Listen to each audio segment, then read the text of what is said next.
Hapa tuna dada yetu ambaye ni dereva. Dereva huyu ameajiriwa na yuko hapa kwenye hii kampuni ya ushirika Mwanza, usafirishaji mizigo.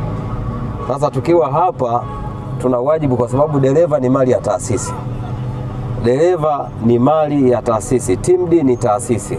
Kwa tuna wajibu wa kumuuliza dereva, je, amejisikiaje baada ya kuonekana kwamba ni mmojawapo ya watu ambao wanakwenda kujipatia ajira kupitia magari haya ambayo yameletwa hapa na UWAMA kwa ajili ya kusafirisha wanafunzi kama dereva wa wanafunzi. Kwa majina naitwa Maureen George.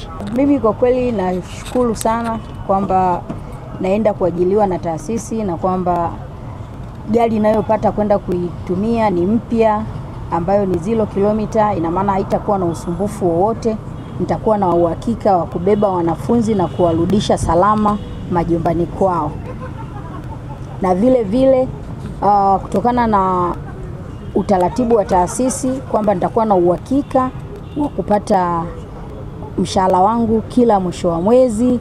Na taasisi kama taasisi ni tofauti na ukiajiliwa na mtu binafsi, ni kwamba kila kitu kinafanyika kiutaratibu, tofauti na kwamba ukiwa kwa mtu binafsi unaweza kaambiwa kwamba ulipwe kwa siku, unakuwa huna uhakika na ile ajira. Ajira ya mtu binafsi unaweza kujikuta akiamka asubuhi akakwambia leo gari yangu haiendi kokote, nenda katafute kazi sehemu nyingine. Lakini kwenye taasisi unakuwa una mkataba ulioajiliwa nao. Unaitambua taasisi ya TIMD hapa mkoani Mwanza?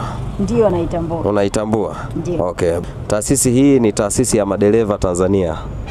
Ukiwa hapa, taasisi zote, kila taasisi na mipaka yake.